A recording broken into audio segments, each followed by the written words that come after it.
তুই কি বলতে যে যাতে না তোকে স্যালাড বলে, তাই তো? এটা তো বলেই তো বলছো।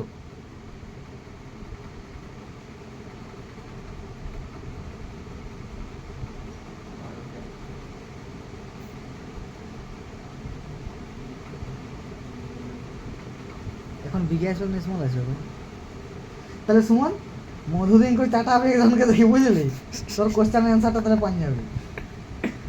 আর তুই যদি বলে শোন, এই কথাটি তুই শুনলি কথা আমাকে বলবি আগে যদি, শুনিনি। তাহলে আমি ওর কাছে গেলাম, ঠিক আছে? কার কাছে? রেকর্ডিং করাটা, তাই তো? বুঝতে পারছি। এখানে লস কান হয়ে যাবে আর রেকর্ডিং দেখছে।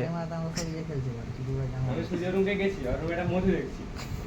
দিয়ে তারপরে চাটে নিয়েছিস? চাটনি দিয়ে ওরা ভানু বলে দেখে বিস্কুট আছে, বিস্কুট খাবো। আমি বলি হ্যাঁ রে, এই মধুটা যদি মুখে লাগিয়ে যদি কাউকে চাটা না হয় ছাড়বে না, ছাড়বে না। আচ্ছা শোন, আমাকে একটা কথা বল, তাহলে তুই কি করে জানতে পারবি কেমন লাগলো? তুই এই আইডিয়াটা পেলি কোথায়? চাটিয়েছিলি নাকি কাউকে দিয়ে?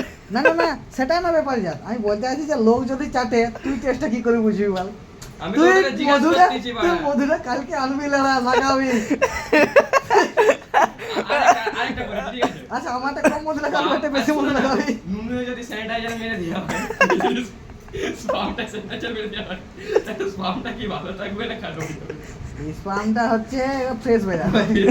না, ডিটেল গ্রিন করে পলিয়ে ঢুলিয়ে রেখে দিতে হবে নাকি? একদম কোনো ভয় নেই। ভ্যাকসিন লাগবে নি আর তোর বাচ্চার। তাহলে আমার স্পাম স্যানিটাইজার লাগিয়ে হ্যান্ডেল তুই কি সেখানে আলোচনা করু নাকি এগুলা?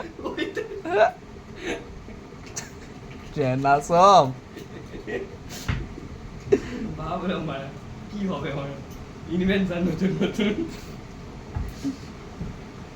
আবে কি করবো